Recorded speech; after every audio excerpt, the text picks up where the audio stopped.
Party people, what's going on? It's Samaj Marsh. I'm the founder of BlueDeathValley.com, and I want to welcome you guys back to another special edition of Inside the Valley, the podcast that's devoted to relentless coverage of A&T football. Of course, got my co-hosts, both of them here going to be coming in tonight. Right now, we got, of course, the man to the right is always polite, longtime A&T insider, beat writer on BlueDeathValley.com for over 2 decades. He is the current president of the Greensboro chapter of the AAF. He's also my right-hand man, Mr. Craig Turner. What's going on, CT? Hey, what's up, Samaj? Aggie Pride. Yes, Glad to be back for another week. Hope everybody had a good weekend, bye week, and got a lot of rest up. From homecoming and back running on all cylinders now. So yeah. So I think you speak for most of the fan base. I think everybody's kind of rested. Yeah. It took a good 2 or 3 days to get situated again and get back on a normal schedule. But we're back on the gridiron this week. Got a big game coming up, important game coming up this week. And Campbell is a game that may be a turning point for both of these teams coming up. They're a lot like us. Been struggling a little bit, getting off the snide, losing some close ball games. The two teams seem to mirror each other. As well as seasons ago. Yep. But, it should be a good one, though. So Campbell's 2-6 on the season, but they're going to be our opponent on Saturday. Saturday at 1:00 here at Truist Stadium. We come back off a bye week, and we come home, sweet home, back to Truist Stadium. Of course, last home game was homecoming, and we lost that heartbreaking fashion, 22-16. So we led most of the game. I would say halfway through the third quarter. We were up 9-0 at halftime. Held that right to the middle of the third quarter. Then some untimely miscues. We had a couple of fumbles and right in the shadow of our own end zone that set up short fields for South Carolina State. And they're not a juggernaut, but they're a seasoned enough team where they're not going to let you make those mistakes without paying a price. And once that momentum shifted, like the kind of like our story, most of the season, we get in these waves of momentum with this bam, bam, bam, back to back to back, and then it's kind of hard for us to recover. We made a late touchdown in the fourth quarter to pull back 22-16, but we weren't able to get that final stop to get the ball back as we had done in previous weeks. And that was our sixth loss on the season. So we're right now in Coach Gibbs' first year back here. First time as a head coach here at A&T. He's 1-6. And we had a bye week this past week. Gave us an opportunity to kind of lick our wounds a little bit and go back to the drawing board. He said that they spent most of the week, or the early part of the week, self-scouting. Meaning they looked at all their tendencies. They looked at some of the decisions that they had made at the beginning of the year, and they wanted to verify was our decisions, justified.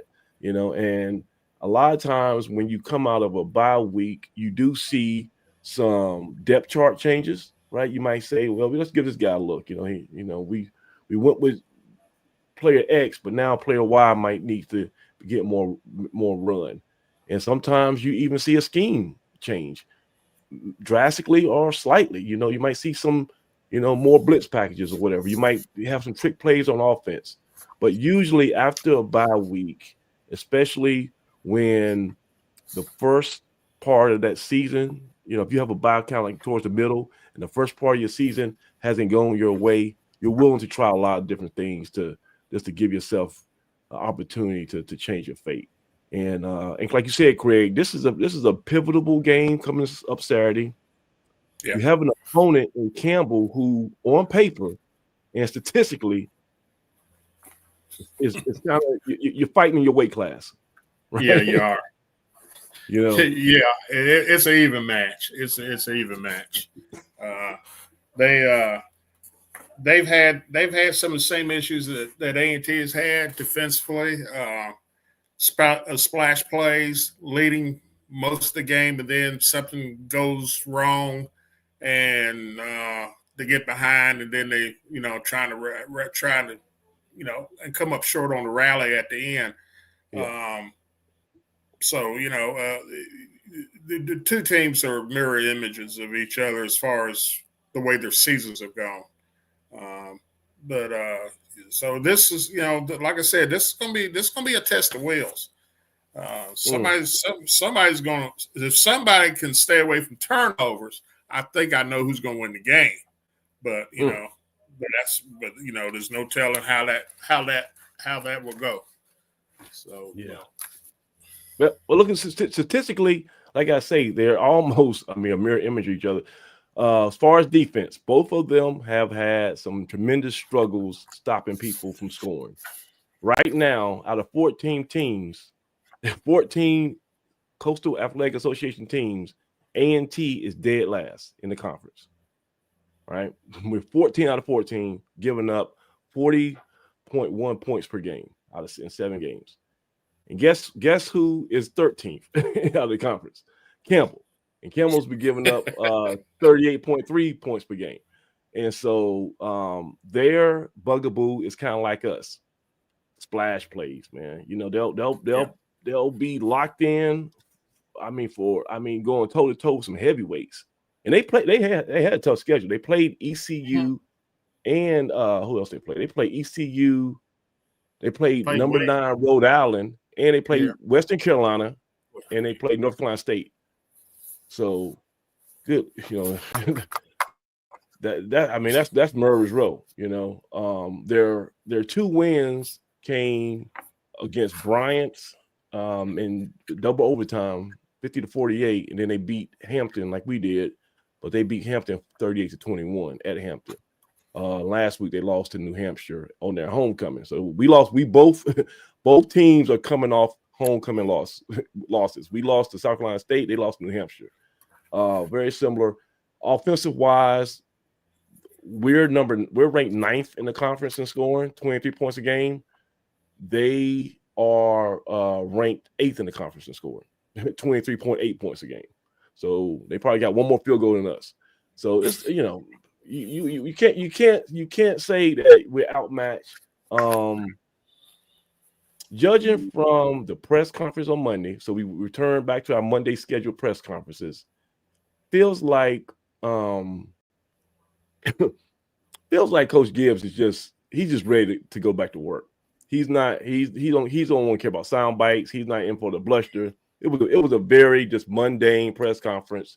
He wasn't super short like it was the previous week with the questions, but you can tell he really didn't want to be there. He would much rather be on the practice field or in his office looking at film, breaking down game plans.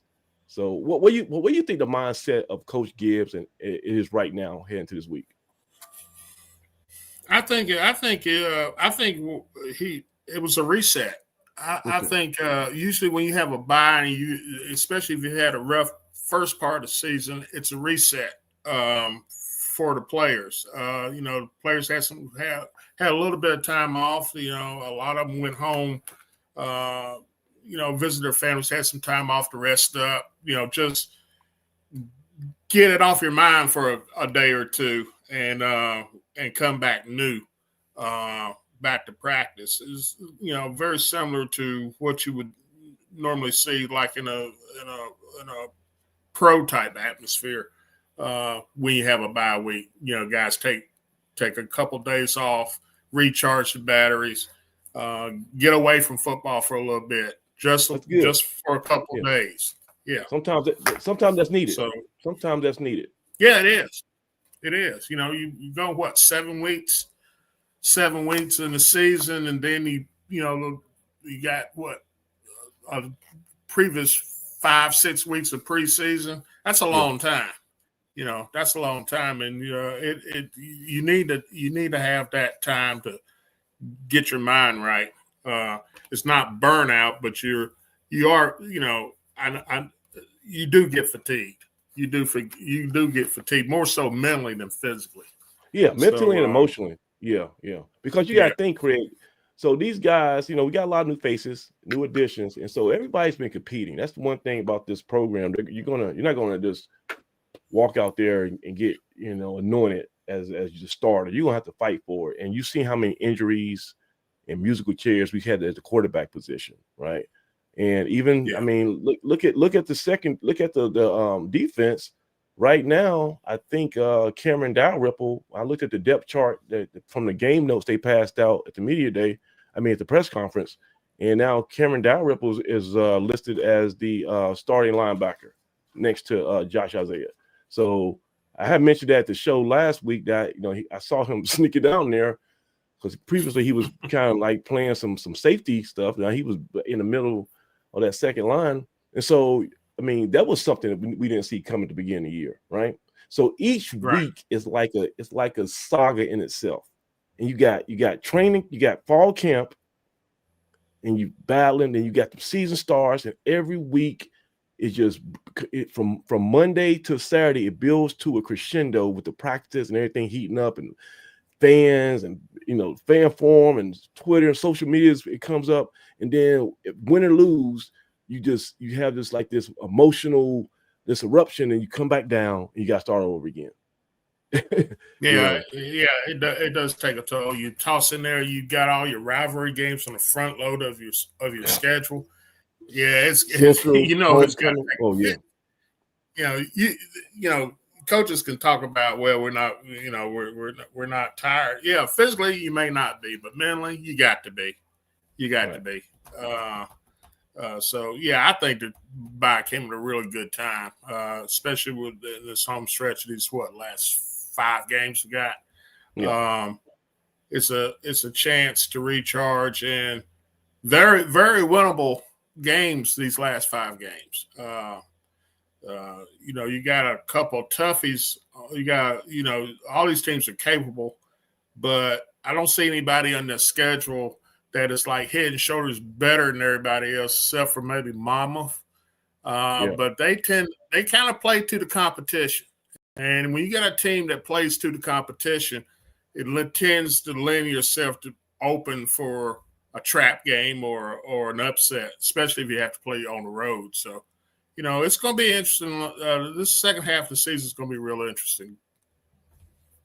And of course, last week we saw Money Brown in rare form made 3 field goals, including what has been the school record 55-yarder. So we got that type of consistency in the kicking game. You feel good. KJ White, he has some turnovers, but he's still getting his sea legs back, and you can tell he's ready for a breakout game. I can see him putting up 300 yards in some of these games down the stretch, and just 300 yards passing, because I love the commitment he has to being in the pocket and really executing the offense and not just bailing, after his first read is covered and it's taken off. He's being a lot more disciplined. Look, we're 1-6, and we gave our midseason report cards last week, so it's no point to go back and rehash that. We don't have to gaslight our fans. We know what our struggles and what our challenges are, but I can't lie to you and say that I'm not optimistic that we can do some good things too, right? And so we're going to talk about Campbell in a little bit. We're also going to talk about the AAF, because, of course, a couple weeks ago, Mr. Willie Dees himself came on our show, and he introduced formally the new athletic capital giving campaign, All Aggies, All In, Get In Where You Fit In. And so to his credit, everything he says has come to fruition. They've been super transparent. I got an email today we're going to go over where they have some updates on the campaign and some results from the big push they had on GHO. And they also announced on social media the new contest they're having for students. So the students are now going to have a challenge where they get to make their own social media advertisement for this campaign, and whoever has the best one gets $500. So now you got the young people thinking outside the box, and us old heads, we you don't know about TikTok, they know about it, they know how to engage. So that's a lot of momentum. Hey, Craig, I gotta say, man, the AAF, when it seems like it's behind their back, you guys are really, got some momentum going, and this all Aggies all in campaign is really getting electric right now. Well, it was a good start. We still have a ways to go to reach our ultimate goal, but for that for initial kickoff with everything in the short compacted time frame that we had going into homecoming, I think we did pretty well, and I think it's going to be even bigger. I think the thing is now for us is to keep the train moving. Now that we got it going, to keep that momentum up and then carry right on through the rest of this fall and into the spring.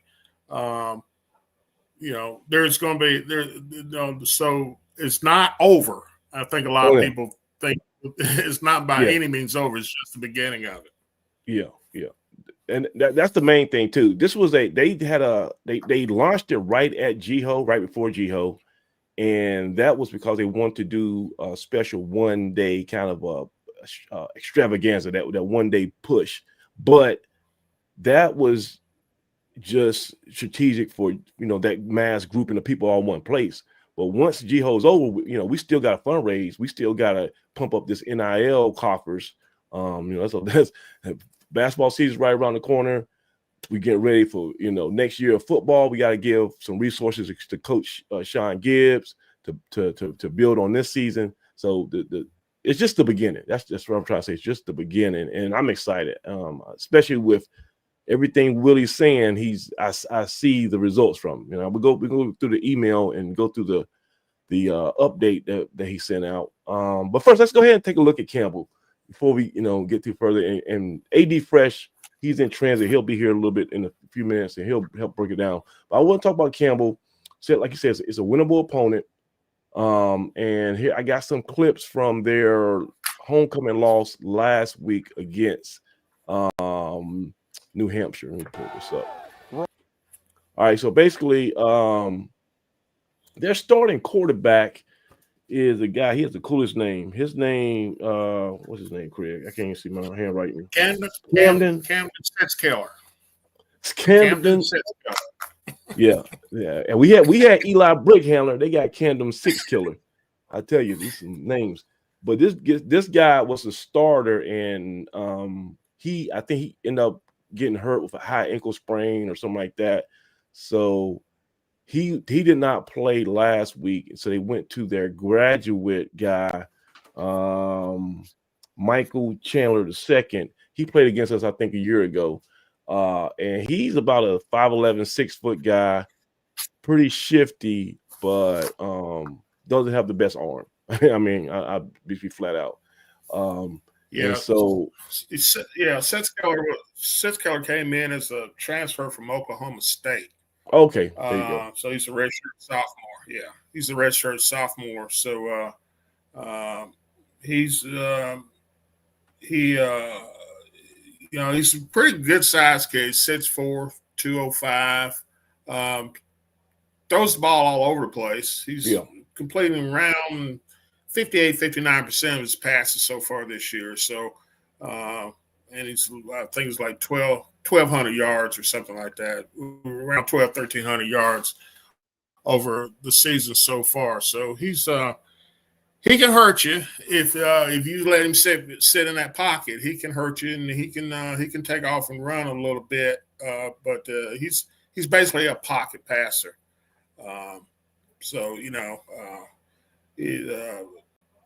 Well, just wondering how he's going to, just how mobile he'll be this week, and how much he'll play. I don't know, because, like you said, he was hurt last week.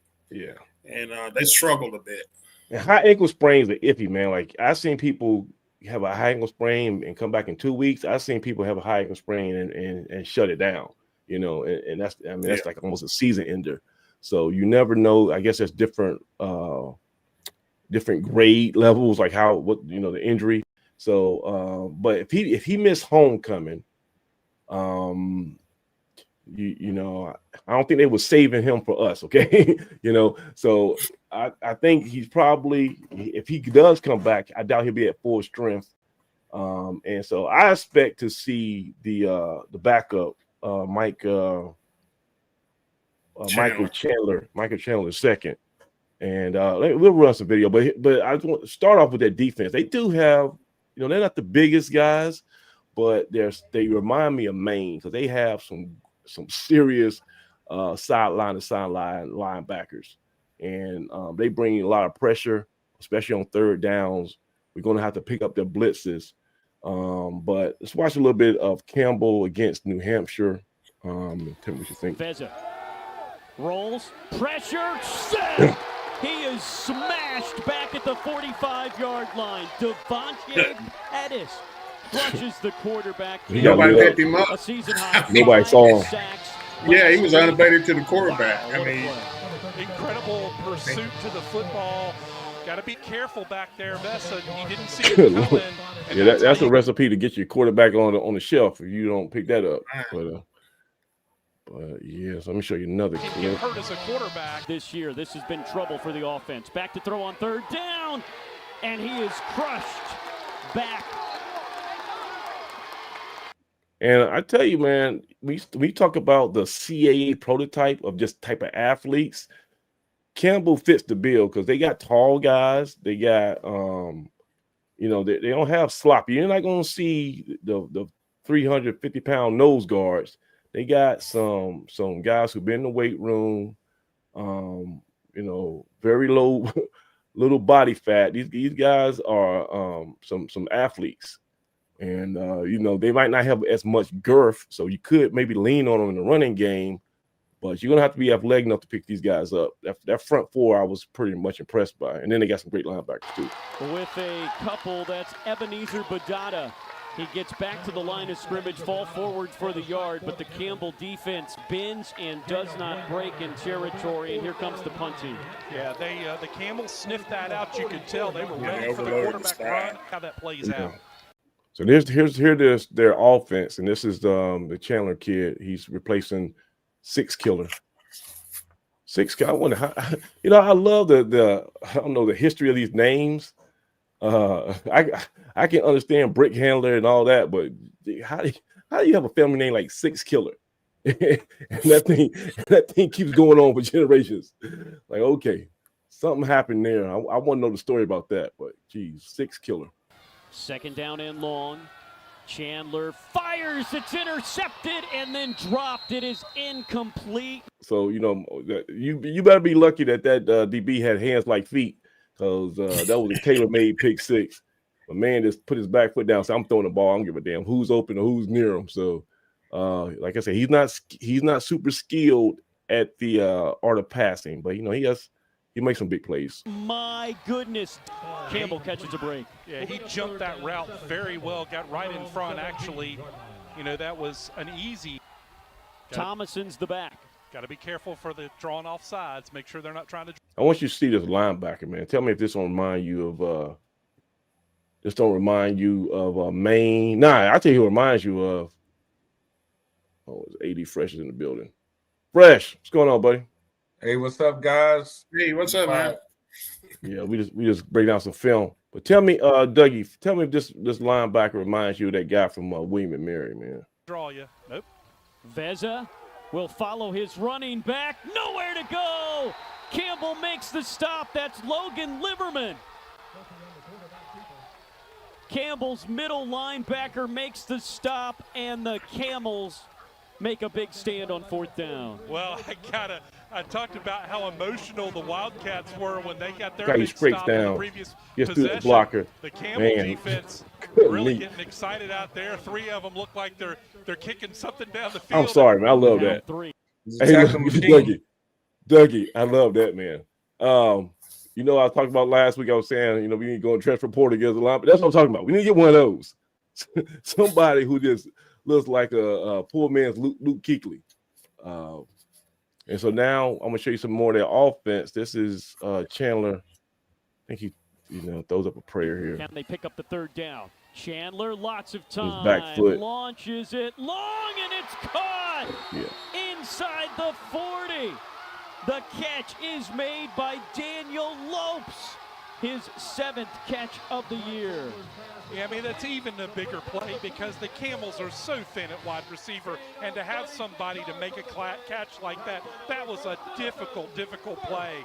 Great job. They're pretty good. Now, I'm going to tell you, that ain't the best decision. I mean, he just said, somebody's down there. I'm gonna chunk it up. Hopefully my guy get it. And remember, last year they got kind of spoiled because they had Sincere Brown, who is, I think, the starting wide receiver for Colorado, right? And so he was 6'4" guy, could run like a deer, and he was that catch radius. So they don't have that now. Like the commentator said, they got a bunch of injuries at the wide receiver position. So they don't have rangy guys on the outside who are just gonna, moss you. So that's why they have so much trouble scoring points. So they're like one notch above us. They don't generate a lot of splash plays. Who's their running back, Craig? JJ Cowan? JJ Cowan. Right. He's 6 foot 210 sophomore.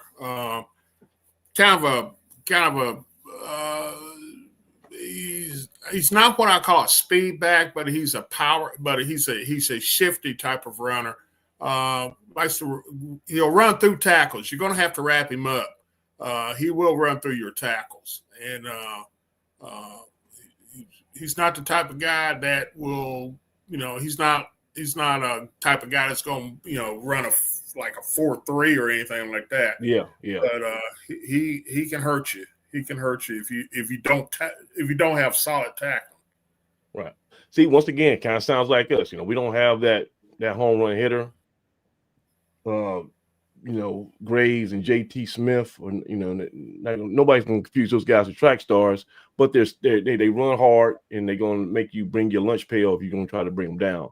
So I guess he's similar in that facet. Let me see what else we got here. More plays. Football was a gain of 10. They really love what he has done, and now Chandler steps up, throws long, complete, caught.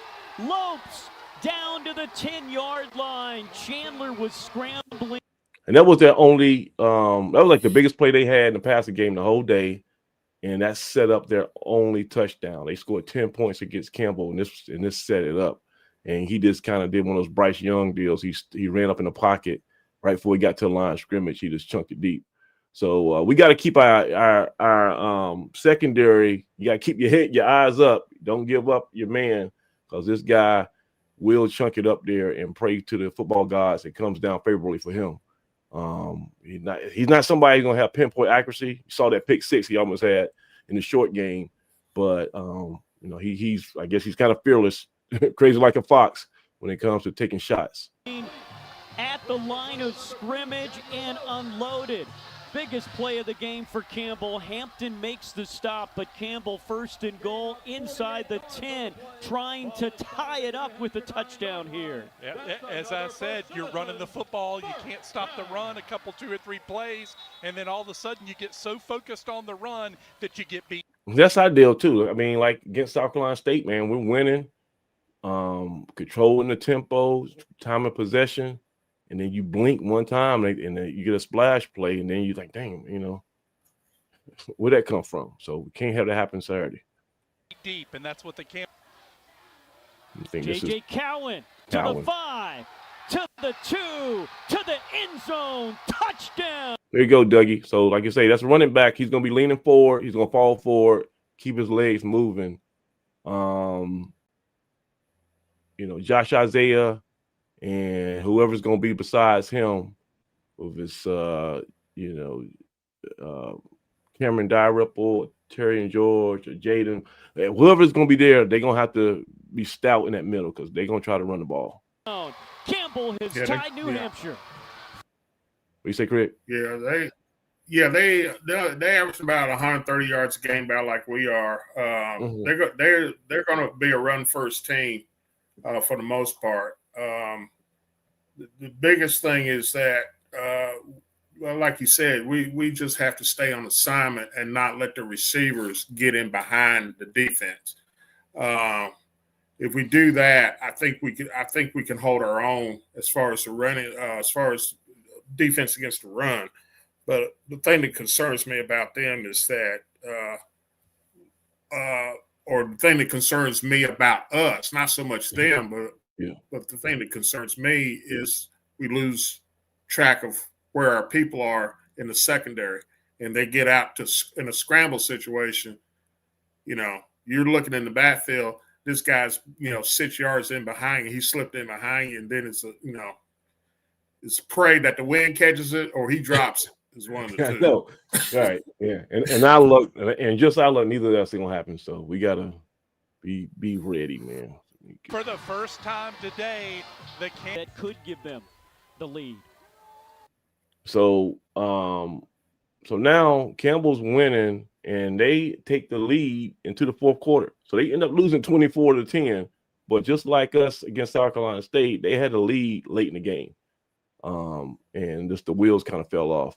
Here's New Hampshire. I think they had an explosive play on them. That's Gavin Johnson in motion. Thomason running wide. Thomason nowhere to go. Now that's another defensive play.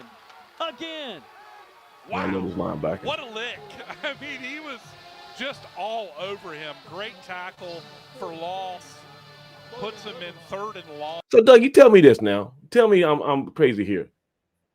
He's playing football. I don't know if he got any eligibility. He might be a graduate, but I don't know. But let's just say in theory, he's a sophomore, junior. If that dude is in Bowie Creek, North Carolina, how much would it cost for him to come play football next year in Greensboro, North Carolina? I mean, look, everybody that plays at Bowie's Creek and cut out to play here at A&T. I mean, that's a step up down here in Aggie Land. But give those guys credit on a serious note, man. They've been able to bring some talent in probably over the last 7 or 8 years, Craig. They've had some really talented guys. I mean, you think about Haj Malik, he was starting for UNLV last year. Since Brown, I mean, the list goes on. They put multiple guys in the NFL. So even though they've had some changes in the coaching staff, the school has somehow been able to attract some really good talent. So, I mean, I don't think he's any better than some of the other guys they've had. I don't think their running game or running backs are any better than some of the guys we face. So, I look forward to be an exciting game, and I think we match up well against them. Again, our problem is beating A&T and keeping A&T off the schedule. So, good Lord, you ain't lying. But no, a kid can play, man. And you said it. He reminds you of the guy at William & Mary. And so sometimes you just find a guy that has a little different motor than everybody else. So, it's not necessarily their size or just pure ability. That nose for the football. Yeah, and we've got some guys like that too, man. But it just hadn't been as evident at times. But we've got some kids that can play. Liverman is. What you say, Dougie? I mean, Craig. Yeah, no, go ahead. Liverman is he's a 5th-year senior, so you won't have to worry about it this year. But he's not the biggest guy in the world. He's 6 foot, about 220. But he's really quick, and he's got a nose to the ball. He's really good coming off the edge. That's where he does most of his damage. So like you said, he runs from sideline to sideline. So, we gotta figure out a way and use it against him. Usually, when you get a guy who's really a ball hound like that, sometimes you can get him trapped or hit him with a misdirection and kind of take him out of the play. So we'll see. We've had 2 weeks to prepare, so I'm interested to see what we're going to do as far as the game plan is concerned. All right, so I don't want to see on Sunday this dude got 15 tackles, right?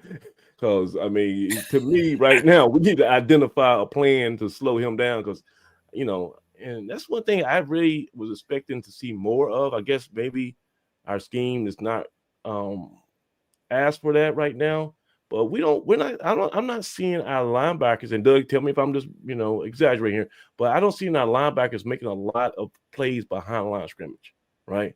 I don't see us guys shooting and doing stuff like that and getting guys 3 yards in the backfield. Maybe we're asking them to read a little more, but I want to see some playmakers in that middle, man. And like I say, Josh Isaiah got that big interception. I was about to say, Josh Isaiah made a play for you and started the game off down the field. But but I'm saying, you know what I'm saying? Like just shooting and seeing something like a torpedo in his C-ball hit ball. That's just, I don't know. I like what I see out of this kid, but let's keep on going. I'm no defensive guru. I'll leave that to the guys that call the defensive plays. But I know that we're able to be, versatile. And we've seen Jacob Roberts and some other linebackers, Denzel, for example, be successful in different styles of this defense. So, I'm sure when we need to dial it up, we'll be able to. Yes, sir. All right. You can see him come around the outside. Somebody gets their hands on him, and Liverman just cleans it up. I mean, he just puts him in the ground. Liverman just cleaned it up. Under 10 minutes to go, 3rd and 12. So it's 3rd and 12 here, and Campbell's still winning. This is how things. He always see those. We haven't done these 3 plays in a couple of weeks. We have to do it next week. But you see these pivotal moments. And if they get a stop right here, 8 minutes left in the game, 9 minutes left in the game, they might can hold on. But, it's a thin line between winning and losing. Back to throw. Steps up, throws long. Caught! Inside the 5, Caleb Burke. Their 3rd and 12. All-CAA selection comes up big when they needed them both. And again, UNH has a 1st and goal. Can they punch it in this time? Their biggest pass play of the game comes at a great time. They've been run, dink and doink, and then they go long. Moving by the red zone. Veza rolls right, throws right, sliding catch, complete, touchdown, Thomason. Wildcats have the lead. And that pretty much, they got the lead, and then I think Campbell ended up having like 3 straight 3-and-outs. And then they had to go forward on their last drive. They had to go forward from like their own 20 on 4th down, and they got stopped, turnover on downs, and then New Hampshire scored a last-second touchdown to make it, to score 24-10. But it was not that much of a route for any means. It was a close game, and I think Campbell probably led most of the way. So we got our hands out for us, but it's definitely opportunity for us to get back on the schneid. I think if KJ is right and all these wide receivers, I don't know, you pick who's going to be the playmaker this week, Doug. It's always somebody new. We saw Thomas Brown. Disco Inferno, Thomas Brown. He got in the box, and then we still got Dillard and Warren and all these other guys. So somebody can be a hero, but I think we have a chance to move the ball down the field against Campbell, and that passing game might get jump started. You're excited about our offensive prospects this week, Dougie? I am. I think this is the week we get it going at home. This is also the week that we finish the game. Coach has been talking about finishing. Look for us to get up early and hold on to that lead this week, and change the tide, flip the tide, change the momentum a little bit at Aggie Stadium. And we've been right there. We've been close, Craig. I think this is the week we get our first of back-to-back wins at home. The next 2 weeks, guys. It's our time. Gotcha. And I think Coach Gibbs, it's a little coy, but I think Tim Alderman may be on track to return. Coach didn't he wasn't affirmative one way or the other, but I know what was his issue last week? What was it not week for homecoming? Was it an ankle? Do we know what happened to Tim Alderman? It was an ankle. Yeah, I think he re-aggravated the foot or ankle. I think it was his foot more than anything else that he hurt up at William and Mary. So we'll see. Yeah, we'll see how it goes. It's one of those type of injuries where it's painful. It can be painful, and the best only thing you can really do is just rest it. And we get a bye week, so that came in. I guess that came in a good time. But we got to have some pressure on the quarterback Chandler. I don't think he deals with a collapsed pocket very well. And he's prone to make rash decisions. Okay. So I can see him putting the ball up for grabs. But I just don't want him to be comfortable. Like we made that quarterback from Maine look like a damn Walter Payton Award candidate because he had so much time, and they were god awful before they met us, and then he went for like 300 yards and was like the CAA player of the week. So we gotta get this guy under the rest, move him off his spot, and make him work for it. Nothing should be easy.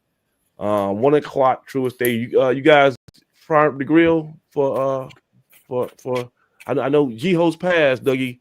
Are y'all still gonna be consistent back there in the blue lights? Man, we're gonna do the best we can, man. It's a busy weekend. So I'll be out there doing something. I might be out there asleep, Craig, but I'll be out there. Try to spend as much of my time as I can in the seats watching the game this year. We're gonna try to get in the seats and make sure we're there supporting the Aggies from inside the stadium. So yeah, and then the March Machine, they actually have double duty. I saw a flyer that says they'll be, they're doing. Of course, they'll be in the stands to entertain the fans at Truist Stadium, but then afterwards they'll be going down the street to Dudley High School for this big old Battle of Bands bonanza they have over there. A bunch of high school bands, and I think Shaw has a pretty good band actually. Platinum Sound, Shaw Bears, they'll be coming down. I think also Fayetteville State might be coming with them. So I think it might be 3 college HBCU bands and a bunch of high school bands over at Dudley that same afternoon. So that's gonna be crazy. What else we got going on, man? We're gonna open up the show probably in a little bit here for the Misfits. Who we haven't talked to the Misfits in a minute. So if you guys got a comment, just hold on tight. But Craig, let's put a pin on Campbell. Okay, 1 o'clock Saturday. We're gonna hopefully get that big win. Let's talk a little bit about the AAF because I got an email, man, and let me pull it up. I had gone maybe 48 hours without hearing from the AAF, and that was strange because they was bombarding me all week last week and before the homecoming. But they gave an update for the All Aggies All In campaign, and of course, if you watch this show, mega donor Willie Dees was on our show a couple weeks ago, and he's kind of officially unveiled this campaign. And of course, they had a big push during homecoming weekend, and they gave a report. They said during last weekend, they were able to raise $76,000 in one weekend with 634 Aggies and friends contributing to the All Aggies All In Fund. And they wanted to get $1 million in the campaign, so they didn't reach that obviously, but I think for the first year it was a really good start. And they also had some other things. They reached new donors. Right now they have total annual pledges at 218,000. So these are people who pledge to give that much money, and the total campaign commitments to date, including cash, outright gifts, and pledges, are $1.04 million. So already we got $1 million in commitments to this campaign, and they just pretty much launched it a couple weeks ago. So that's outstanding. Kudos to you, Craig, because I know you're on that secret Armageddon, Save the World, Special Forces Committee, you Green Beret. But you guys done a lot of great work, man. And I would say this since homecoming, I've been seeing a lot of stuff, social media, emails, everything. You guys have been on top of it. Well, thanks for the comments. But the one thing I will say this, though, and I'm going to echo what Willie said a couple weeks ago. It's a decent start. Yeah. But only keep in mind that only 2% of A&T alumni, of some 72,000 living alumni, actually donate to A&T athletics. That's the point that's what we're trying to attack. We have got to. I want to speak to all the alumni out there who are watching this program. If you're not a member of the AAF, that's I wish you would join. But even if you're not, or not inclined to, not a member, a current member, or not inclined to become a member, if you're an alumni, you should take some pride. If you're watching this show, you're telling me you have a strong interest in the Aggie athletics, and that you're an A&T fan. If you are, if you're true to your word as being a true Aggie, if you have not given to this campaign, now's the time to do it.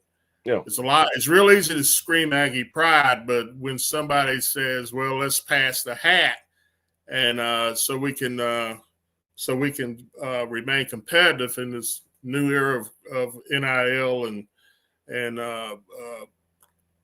fusion of college football, and really all sports, not just football, but basketball, track and field, baseball, the whole 9 yards.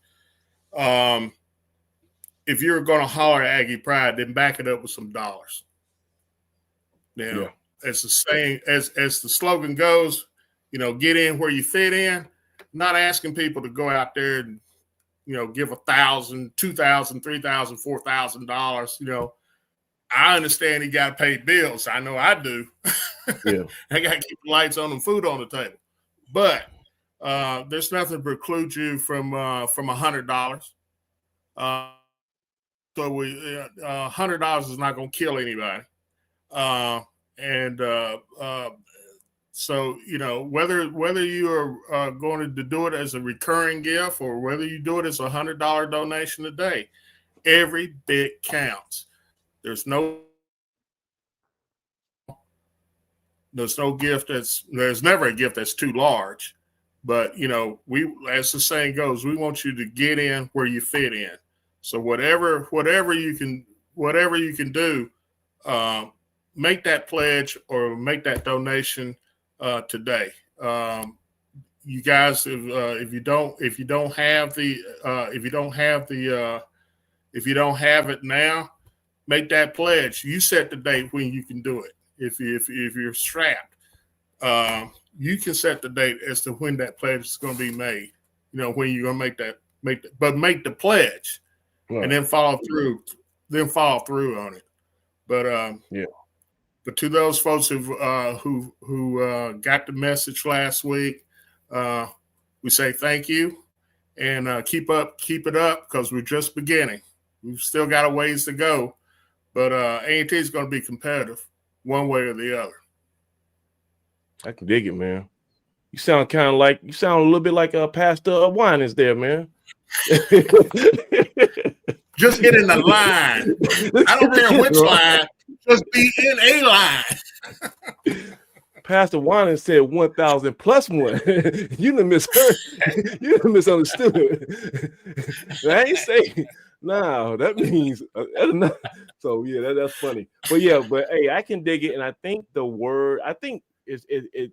There was a lot of outside distractions and other things pulling from people doing GHO. Oh yeah. So I think there are a lot of honest people who might still didn't understand the campaign, because they might have been in transit when Willie was on our show, and they might not just known exactly what all this signage getting where you fit in. They but I think now when people get home and they see programs like ours and they go on social media and they see the students, especially when the young people start leading from campus and they're doing their little social media pushes, you're gonna have no excuse. This is gonna be so out there in front of you. I saw at the press conference, Brian started a press conference talking about this campaign. So that's that synergy that I was hoping for. The athletic department previously, you have like 1891 club, and the athletic department was like, that's a redhead stepchild. I don't want to deal with it. Now it's like either they see the light or they're being forced to. But now everybody is taking time to say this is what we're doing as a university, and everybody's on board. All Aggies, all in. That's a great name. And as far as about bringing people in, let me bring 94 into the show. He's one of our leading misfits. We ain't talked to him in a minute. 94. Sir, how's everything going, 94? Aggie Pride, gentlemen. How we doing? We're doing great, man. How was your homecoming? I didn't get a chance to catch up with you. Oh man, I did see Craig at the parade and everything. It was if the 99th edition is a precursor to 100, y'all might be seeing me in a wheelchair or something. We had a blast. We did, man. And like I say, I just caught the tail end. I was coming from your area. I was coming from the Triangle back here to Greensboro. And I just snuck in from like 5 to I was here for like 6 to 8. It was about 2 hours, and I got my full just through that whole crowd and everything. Did you get a chance to take the missus out to any of these little parties? So we went to the comedy show on Friday night, and that was a good one. On Friday, we went to the College of Arts and Sciences, barbecue. Hung out there, and beyond that, we did our annual homecoming tailgate out in front of Cooper Hall, and went over to my in-laws and cut the food there Saturday night. I mean, so we had a very full 4-day weekend. We probably won't come up Tuesday next year. Sound like a plan. That's big time. So let me ask you this, man. What are your thoughts about the football program, state of football program coming off this bye week? Because we should be rested and refocused, wouldn't you say? I've had to readjust my thinking and start thinking long term. I'm more of the Sonny Brown, camp in terms of trying to see the glass half full, but up until last week, I was kind of frustrated because we're right there. We're on the cusp of being 5-2, really. But when I just kind of think about how you get 5-2, how you get 5-2? Go back there. I know about Hampton and maybe Tennessee State. What's the 3 wins you got? So just put it like this: besides the Central Florida game and Central, every game that we played this year, we had a chance. Okay, I got you. We had a chance, is what I'm saying. Okay. But we've got some work to do. But I mean, the season's not over yet, and I think that we can get some positive momentum going into next year. But we don't have a lot of margin for error, and I think that's what separates good teams from bad teams. Yeah, you got it. And before we go any further, let me bring in the reigning Blue Death Valley Poster of the Year, the head misfit in charge. It's A&T Roy. What's going on? So, T. Roy. What's happening, gentlemen? Man, good to see you. Hey, Troy, give us a real quick report, because I know you came down that lonely road, I-85 from Concord, and you went to the Aggie Madness event. Give us an update on and a recap of how that went. Well, after this, I need 27 seconds to make a statement. God almighty.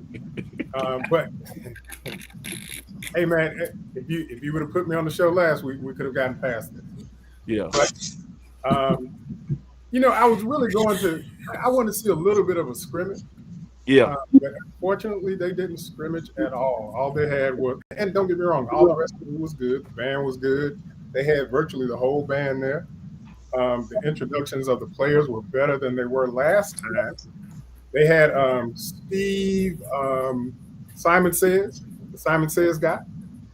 The two teams participated, the men and the women against each other, and then students against each other. Yeah. But man, I was looking for. I want to see a little scrimmage to see if some of these kids that we have a little bit of what they have. But I didn't get to see them. Is that allowed? Can you do a scrimmage on these type of events? Is the NCAA allow? They did it last year. They did it last year. It was just a bunch of running down and shots and dunks and all that kind of stuff. But I was looking to see that. Yeah. So almost kind of like a blue and gold game, but for basketball. Yeah. Yeah, they should do that. Maybe just do a quarter, right? Just do because they got the girls and the guys both at the same night. So you could probably just run a running clock. Just do a quarter. Just give you a sneak peek. Hey, I'll put that in the suggestion box, man. I'll talk to the powers that be. But you got 27 seconds, man. So go. What you want to talk about? All right, here we go. Yeah. Hang on a second. Good night. 24. All right. They were who we thought they were. They were who we thought they were. That's why we took the damn field. You want to crown them? Crown their ass. Who's that, Troy? Hang on a second. Gotta go. Let him off the hook. Dang, I forgot my thing, man. Hey, that's Denny Green, man. I was feeling like that last week. So you talking about for homecoming? Yeah, man. We let them off the hook. We knew who they were. Yeah, we had a good game plan. Yeah, we had a real good game plan, and we executed for like 2.5 quarters. But let me ask you this: what can we do as far as the explosive plays? Because that's kind of like our bugaboo. That's something Coach Gibbs talks about every press conference. Last week he said that South Carolina State, it was a good play call on that tight end or whatever it was down the center. Yeah, it's a good play call, but we can stop it. That's the problem. All these good play calls when they run it, when it works. Yeah. I don't know what the issue was and who did what or who didn't do what, but I will tell you that last week would have been the best week for you to do these 3 plays. I know. Exactly 3 plays. Yeah, that would have been too easy. That's like low-hanging fruit. Hey, so what do you think about Cameron Dalrymple being the starting inside linebacker now? Oh, so you just saw that. It's been at least 3 games. So I saw him playing there, but I didn't know he was, I thought somebody had got hurt. But, well, I don't know if 44 got hurt or not, but it's been Jaden Williams. Yeah. It's been at least 3 games. He's been in there. And maybe it was he needed some more speed out there. He's a running back, safety. So yeah.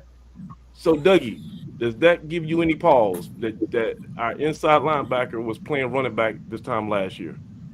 Not necessarily. Those guys our inside linebackers was playing fullback also. So I mean, those guys said they were going to adjust the roster a little bit and get guys in the best position for this coaching staff. And a lot of times your running backs make good linebackers because they understand what it's like to play running back, right? They understand how running plays are supposed to develop, where the holes are, and sometimes that works out. So I mean, when you go down to lower levels, a lot of running backs and they flip over and play defense, they play on linebacker. So that's not totally uncommon.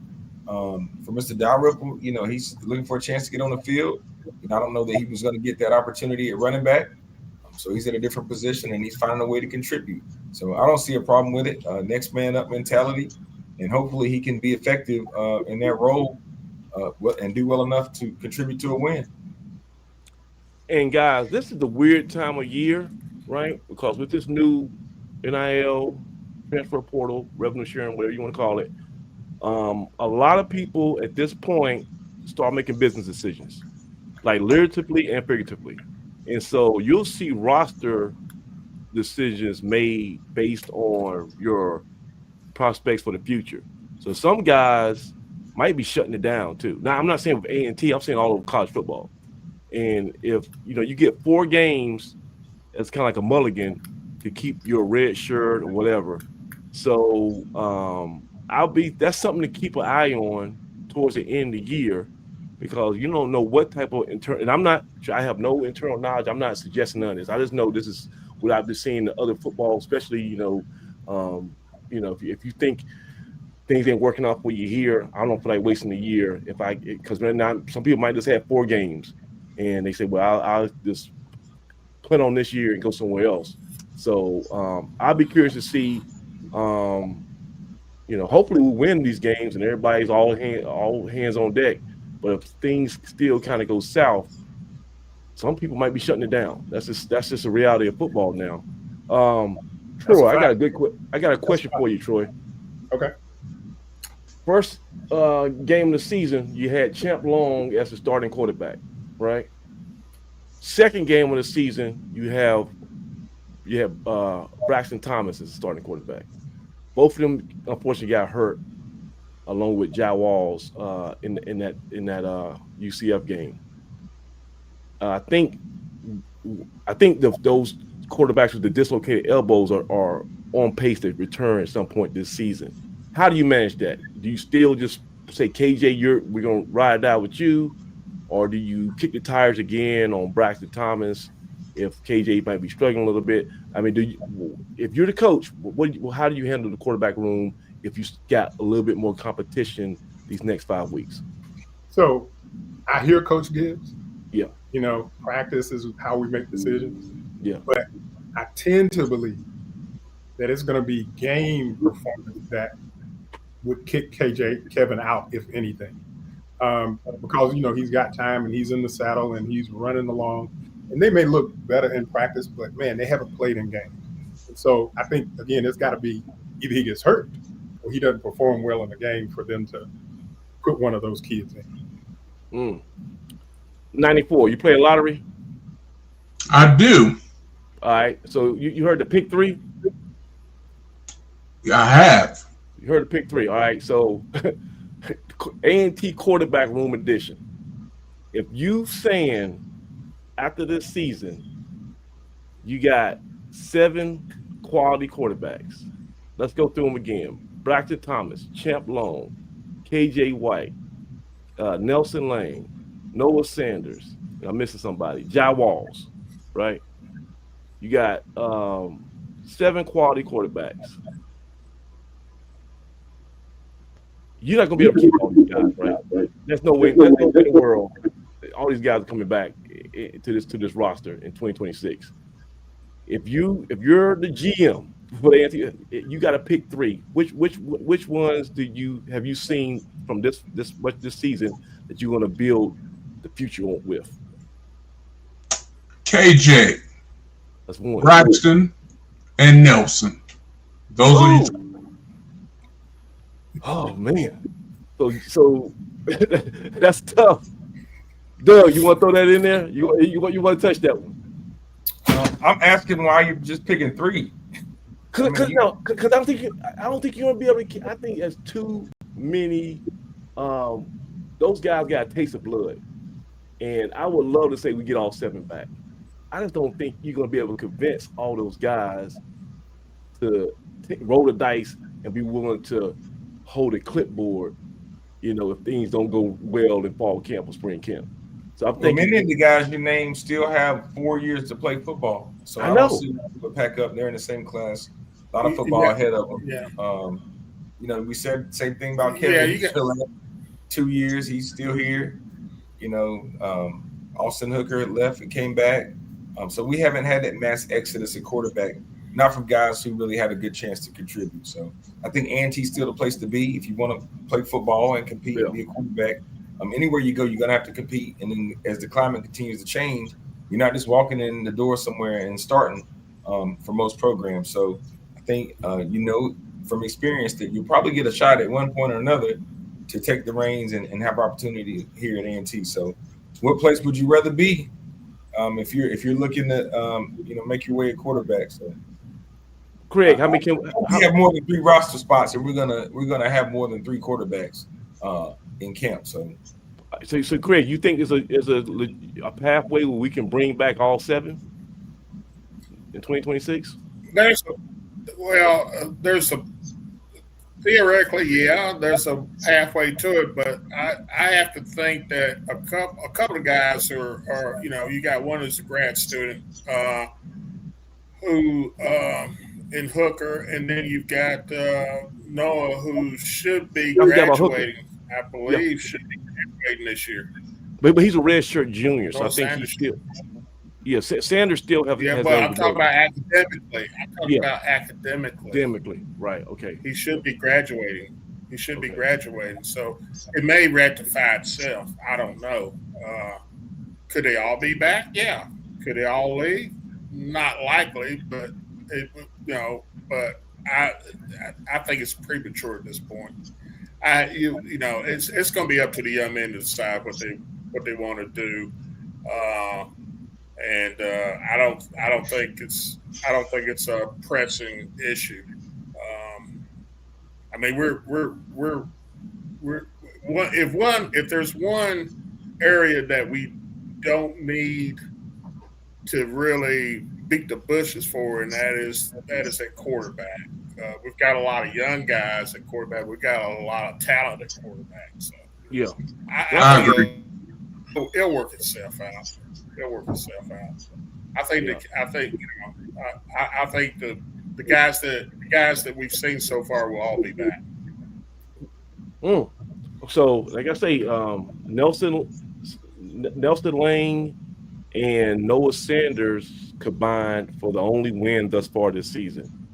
Nelson Lane is a true freshman, and I think he had a chance to go to play at Army. He's a late bloomer. He was somebody who really didn't, get on that grand stage until his senior year.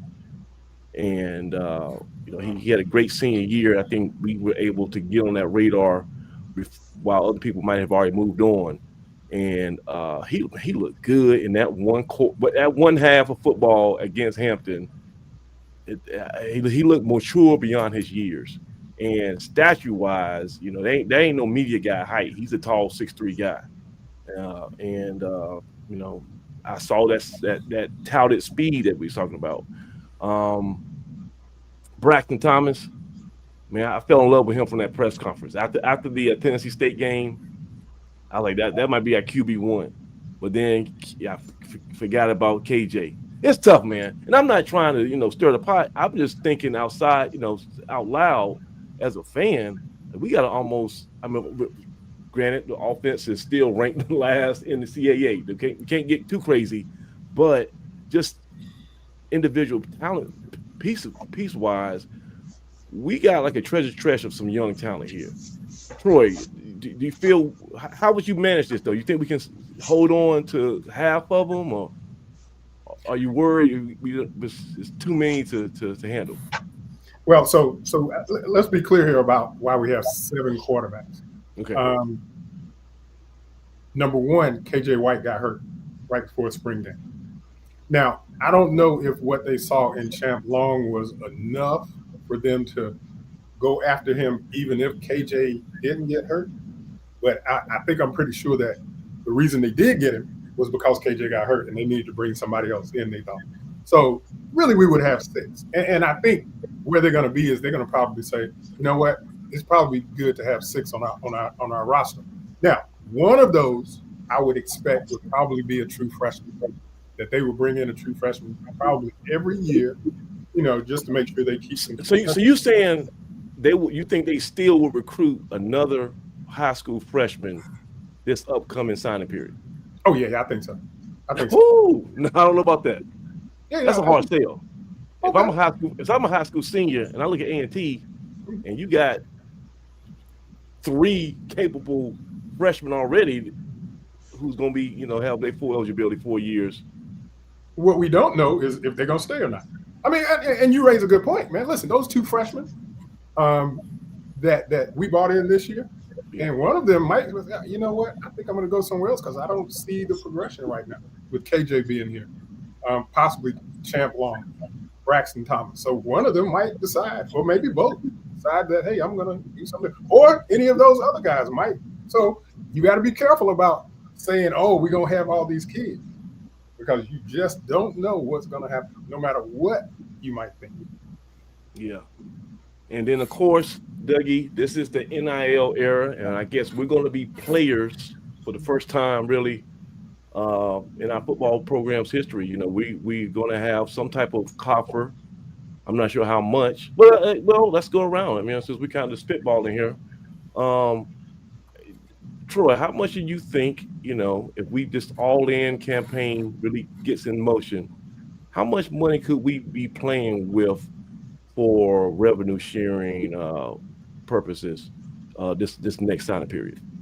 So, you know, interesting is the money we're raising is really for the scholarships that we're going to be offering, which then we're going to take money from other sources for NIL, right? Right. So I don't know. And maybe Craig has a better answer to this, is are they going to be using what we actually collect? And that's what it's going to be. Or are they going to, you know, pull other money out of what we're getting from previous stuff? I don't know the answer to that. Yeah. You want to touch that one, Craig, or are you at liberty to speak on stuff like that yet right now? That's a little bit. We're getting a little bit ahead of ourselves.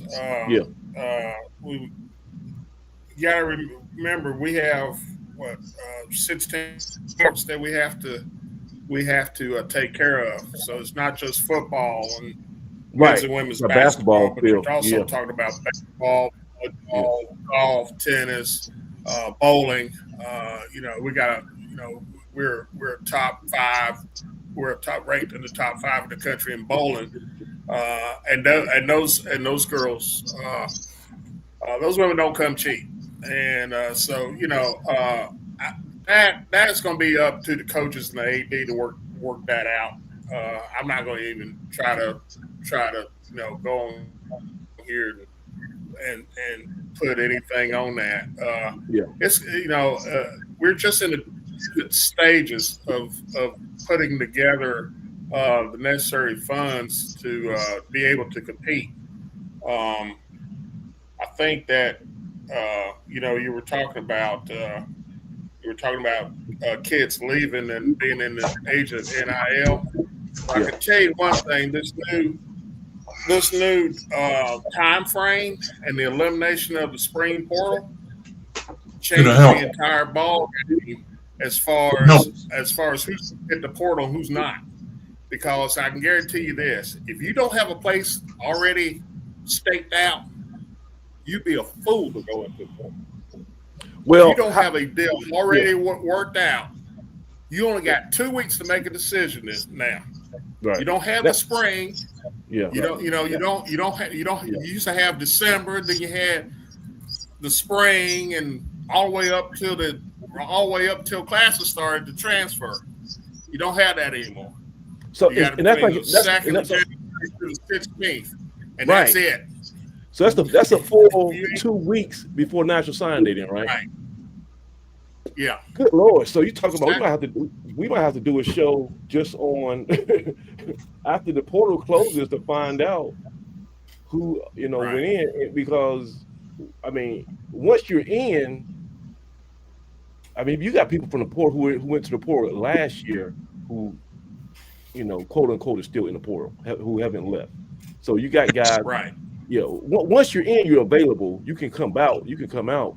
You can come out, but you can come out at any given time. But even then, you better make sure that if you do come out, that you can come back. So you better have that conversation with your coach. You better have that conversation with your coaches before you decide to put your name in the portal. Because there's some coaches are adamant about it. If you go in the portal, you ain't welcome back. So which puts more importance back into high school recruiting, which will be advantageous for us, I think. Do you think so? 94? Do you think we're still going to put a premium on high school players? I won't say a premium, but added importance. What this decision allows us to do is to be more selective about the transfers that are coming in, and gives us more of an ability to hit it for need, as opposed to let's see what's out here and just kind of backfill. It's going to be professional to build our talent within. Hey, can I understand something? Oh man, I got it. You go ahead. Oh, you got it too, man. No, it's you. Okay, that's 94. Yeah. Oh, okay. So, Craig, help me understand. So, 2 weeks in December, they can go in the portal. That means nobody goes in the portal after spring practice. So they stuck. No, January. It's January. Well, whenever it is for the 2 weeks, right? Okay. They can go in. The portal opens up January 2nd. So that on that day you can enter in your name. Right. Okay, into the portal. Uh-huh. There's on the 14th or the 16th rather. On the 16th, the portal closes. Okay, good. So you either go someplace or you're back out or you've taken your name out of the portal or you're going to be homeless. Okay, so one of those three. Yeah, help me understand this. So there's no more after spring practice. You can say, oh man, it looks like I'm not going to play. I can go in the portal. None of that. But anybody. Okay, anybody who's gone in those 2 weeks, they can come out at any time up to when school starts. Is that right? I think so. No. When can they come? Yeah, because you can sign like you if somebody was in the portal last year and they didn't get picked up, that's just, I guess, officially allowing them to transfer to another school. Okay. So that's the paperwork and everything. So you can pick up somebody from Greensboro College, right? Let's just say that, and then they were in the portal, and so you say you say, hey, I see this guy. He's been on it for a year. Let's bring him here. So but you can come out at any time. It's just you can only go in that 2 week period. Correct. Right. Okay. Correct. Okay. Yeah. And so here's another question for you guys. I know everyone's speculating. 94 says we're still gonna put an emphasis on high school guys. And we don't know how much money we're gonna have at our disposal, right? Could it be $100,000? Could it be more than that, right? Who knows? But how many guys? That's just guess here. Let's make a prediction. How many transfers do you think we bring in for the 2026 campaign, just from the portal? How many transfers do you think we'll be able to bring in from the portal? 5, 10. Depends on who. It depends on who's in the portal and how many go in the portal. That's for us. I mean, for us, how many would A&T pluck from that portal? How many guys you think we'll target? Depends on what Coach Gibbs is targeting. I mean, what's in the portal? I'm guessing 20. I'm guessing 20. It depends on what's in the portal. I'm with Troy. You don't know what the quality is going to be. Yeah. Of course, I don't know that, but I'm gonna guess 20. Yeah. And so I guess, Dougie, you will have to assume that we're not the only people having this conversation. I guess everybody in the CAA is now playing with some type of NIL money, and this is. I mean, if you're like a football nerd, it's kind of like fantasy football, because now you start saying, can we afford this dude?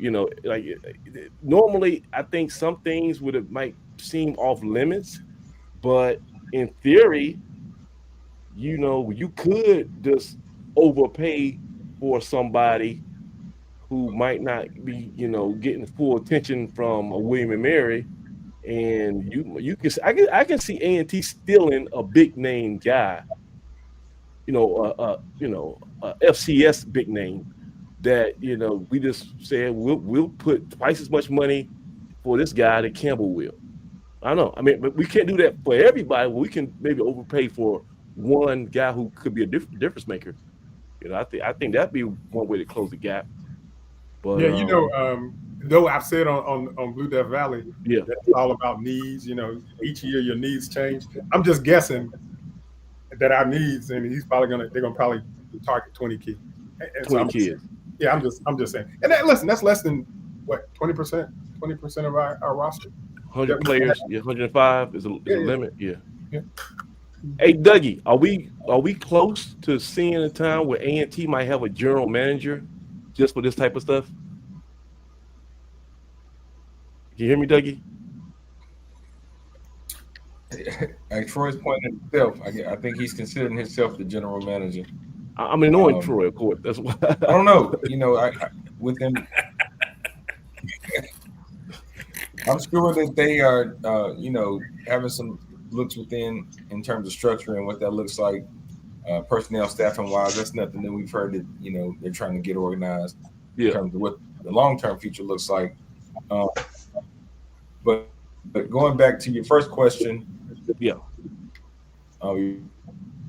previous question about the transfers, I want Coach Gibbs to get too many big name guys that we've had transfer in were the next big thing. But what we have had success with is some guys like Antoine Wilder, Jamari Campbell, those guys that maybe not have been huge leaders where they came, but were good fits with us. So those guys know what they need. And so if they're able to go out there and identify and recruit and retain the talent that they need, then I'm confident with that. Yeah. And that's a great point, Dougie, because what's the key word that he's been saying the last couple months, the last few weeks, and that's culture. So whatever we bring in, it has to jive with the culture he wants to establish.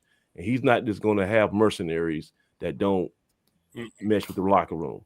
So that's going to be another kind of restraint too.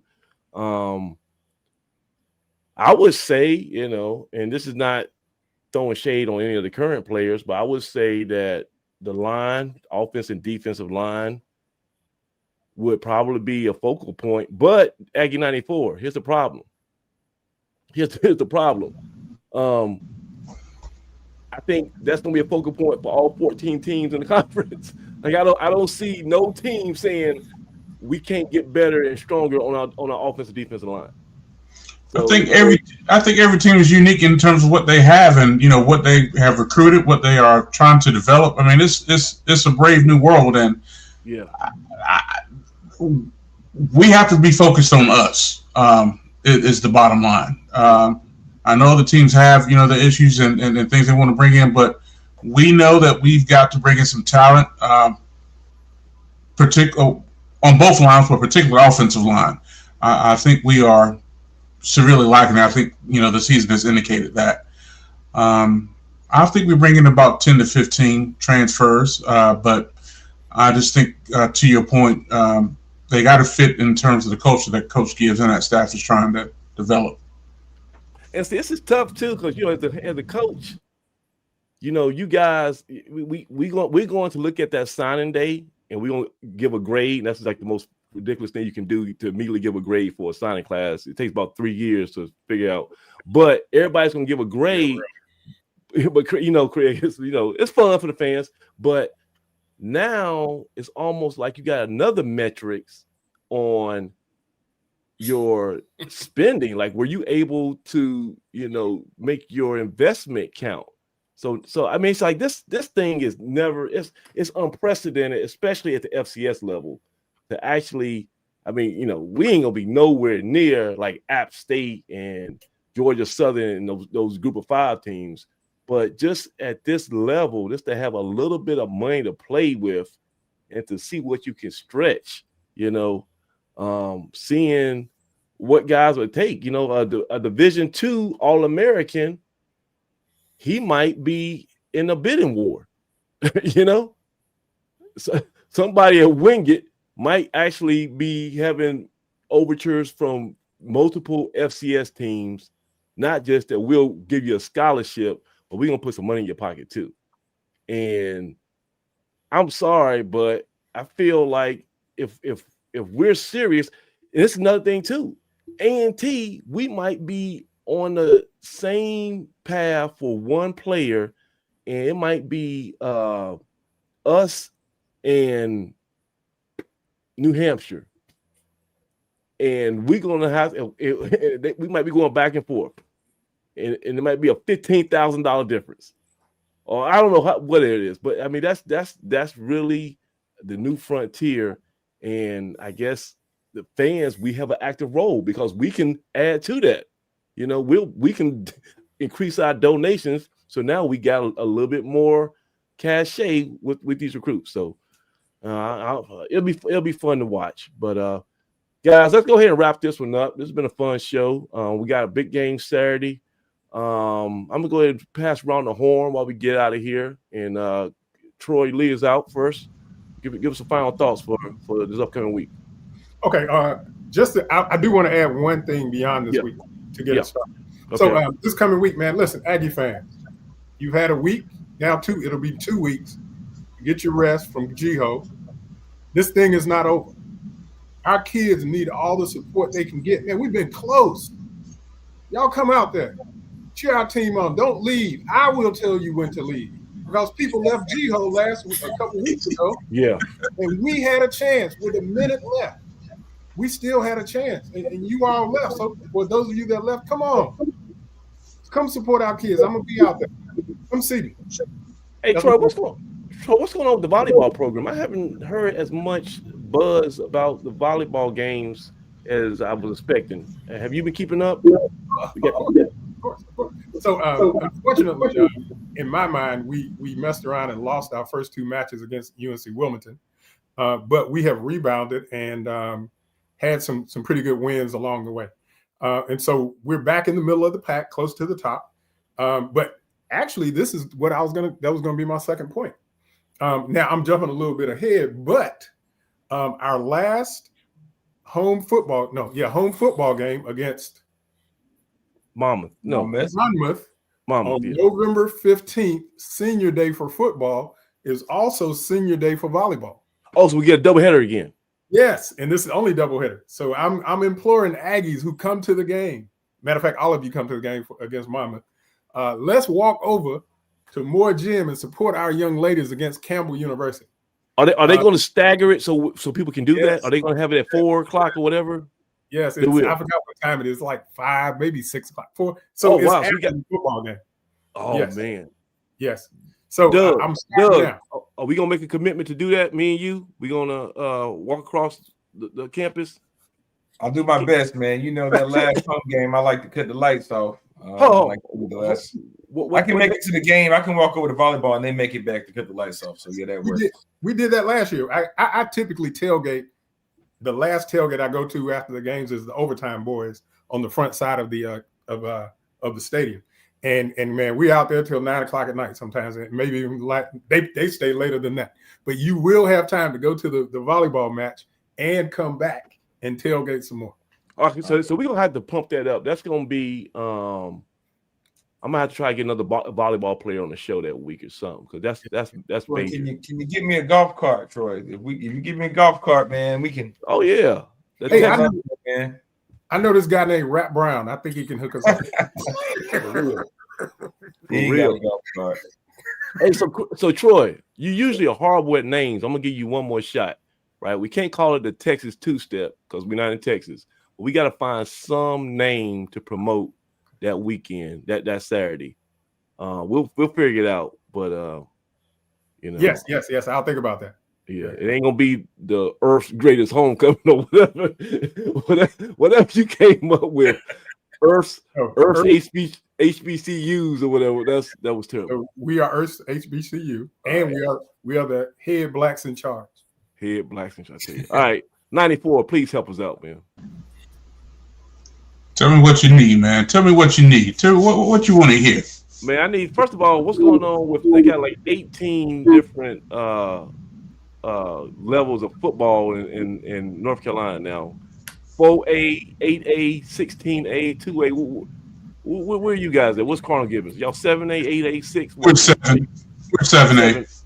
Okay, so y'all face Grimsley or y'all West Charlotte? If things go to form, we hope to be playing Grimsley for the state championship. I think Grimsley is going to be situated in the West again. So we'll see what happens. So it's not going to be 64 teams in each bracket. How big are the brackets now? So I think with 1A and 8A, I want to say it's like 24 teams. The other ones are like 32, something to that effect. I think with 8A, I know for certain it's like 24 teams, is my understanding. So it's going to be hard to not make the playoffs. If you play high school football in North Carolina, you're probably going to be in the playoffs at some point. Well, that's been the case for at least the past 10 years. I mean, you win 4 games, you pretty much get in. So yeah. I got a buddy of mine who plays at Western. I think they won 2 games last year and they made it. So, but it happens, man. All right. So what you got for us, 94? Any other final thoughts you want to let people know? I guess a broken clock, works twice. I have to agree with Troy. I mean, this season is not lost upon us. We have an opportunity, believe it or not, to go 6-2 in our conference. We don't have a lot of margin for error, but it is possible. And I think that we have demonstrated some tenacity and some fight. It's just a matter of, are we going to execute? But, we can realistically finish at least 4-4, but there's an outside shot that we can be 6-2, but it just depends upon, what we do. But what I do know is we need to support our team. And so, Troy, this will be the only opportunity, I think, for the remainder of the year that I'm going to agree with you, but I'm going to do it on camera tonight. I agree with you, bro. Scary hours. I don't Scary believe hours. You're going to eat those words. Yeah, I don't Scary hours. All right, Dougie. So right now, like I say, you are. I said Willie Dees was the Midas man, King Midas, with this giving campaign, but you seem to be King Midas over there at High Point Andrews, man, because you guys keep on winning, right? Well, we took a tough one Friday night, but again, What y'all lose to? I thought y'all won. Had a tough game against Central Davidson. Came up on the short end. However, Central Davidson, that's a soccer school. How y'all lose to Central Davidson? Central Davidson is playing good football, man. They're poised to make a playoff run. But nonetheless, we're 6-2, still in control of our own destiny in terms of making the playoffs. Yeah. Hoping for a home playoff game. Fingers crossed. But we got 2 more games left. We're gonna finish the season strong and see what cards were dealt. In terms of Saturday, feel really good about the game Saturday. Feel good about our staff, feel good about our players resting up and getting healthy. I like anytime you give Coach Gibbs and his crew an extra week to prepare. I think you'll see some of that, show on game day. But again, like I said before, it's our time, guys. We've learned some tough lessons throughout the season. And I think we're right on the cusp, as 94 said. We've been real close. It's time to put it all together in this back half of the season and really start building towards not next year, but right now. All right, let's start building for now, because we know next year we're going to be much improved. But let's finish out this year and give these seniors what they deserve and send them out the right way. So excited about what lies in front of us. I know those guys have been working hard. In the coach's office and the team's been working hard on the practice field, in the weight room, and in the classroom. Let's not forget we are still student athletes. So big win for us this week as we get ready to kick off what is will be back-to-back wins at Truist Stadium. So Aggies, let's go. Hey, and you know what? The weather is supposed to be like Chamber of Commerce Day on Saturday. They saying it's going to be warm, maybe like the last warm day of fall. So if you want a chance to get some good football in, this is going to be the place to be. Also basketball is heating up, man. Hey Troy, I saw something on social media where now the season books are being cut. So it's not just you got to get the girls and the boys all together. You can it's 3 options. You can do a combo deal for a special price, or you can go individual and get season tickets for the men or season tickets for the Lady Aggies. So your schedule might not allow you to go to both, so you can pick and choose. So that's cool because that's one thing I was like, man, I can't really make that many. I love the Lady Aggies, but I couldn't make as many games I want to. So but I might be able to, just go with just the men, or there's a lot of Lady Aggie fans who wanted to see the women. So that's cool. And I got mine like the first or second day they went on sale. And I wasn't given that option. Not that I was going to take it because I'm going to go to all of them. Yeah. I will tell you the week between November 8th and November 20th, I think I'm going to be in Greensboro or somewhere watching one of our teams. Like, what is that? 8 out of the 10 days, back and forth from Greensboro to Charlotte. Charlotte to Greensboro. Man, a lot of games in that time frame between the men, women, and volleyball. Volleyball too, yeah, and football. So I know what you're doing. You're trying to make a late push for Poster of the Year because you're trying to go back to back. But no. That started right after I won 24. Yeah, I don't know, man. You try to pad the stats at the very end. I see how you working, man. I want another T-shirt, baby. I hear you, man. It's a high commodity. All right, my T-shirt is better than yours though. The one the lady gave me on Summit Avenue. Because people can read it, they can see it much better. Hey, before we get out of here, was there anything from homecoming, any paraphernalia that would just like knock your socks off? Did you guys see any new hats? I know couple years ago, Doug, you had that Afghan rug, A&T Afghan rug. Did y'all see anything of that level, GO, this year? I was a little disappointed this year, to be honest with you. Not that it was bad. I just kind of expected more. Oh, really? Yeah. Okay. Maybe. I think I can plug two people. Okay. Can I? Yeah. Samara Johnson is selling Aggie Pride without the hood, and they might have hoods. A little shirt like this, man. I really like it. I'm gonna get one from her. The Illustrious, my man Keith Barron and Anissa Barron, they have a A&T lock with a hood. It's kind of like a T-shirt, long sleeve. Man, that thing is awesome, man. I like those two. Yeah. Okay. Good deal. My wife actually got that one, Troy. So yeah. That's it.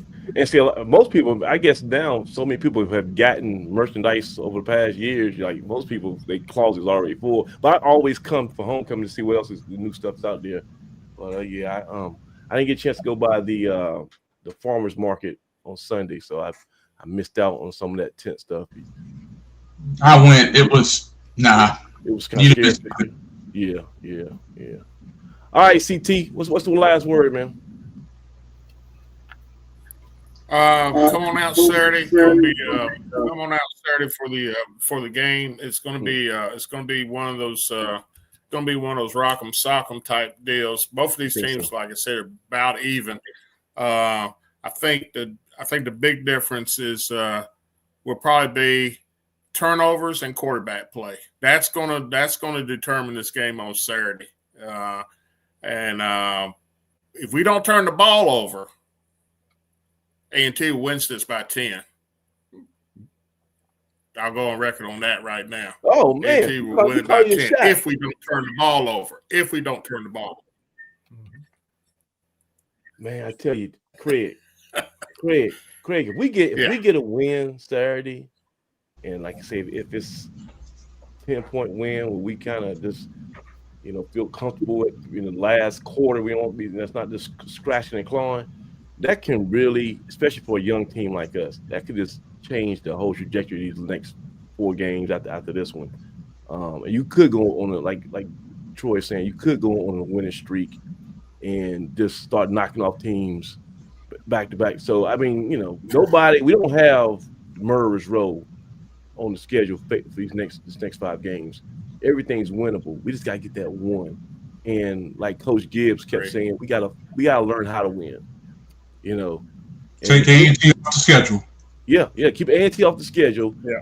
The best way to win is to avoid doing the things that make you lose. And once you identify Exactly. those and you got a plan to stop doing that, you give yourself a fighting chance. But man, yeah, I'm excited, man. I don't know what the turnout's going to be. I don't think that's too much of a what we call it, homecoming hangover. I think people. I think with the bye week, that was a hangover period. Now everybody's back on board, and then, I think there's a lot of curiosity to see what this team can really do when we get full strength. So we'll see. Go ahead, Troy. Last thing. Okay, so I'm gonna get on the Aggie fans or those that were in the stadium doing Jiho that left. Hey, listen, it was 3rd down and 8 to go. If y'all would have been in the stands making noise, saying defense, Yeah, you might have caused them to jump offside. You might have caused them to miss call because their quarterback couldn't hear.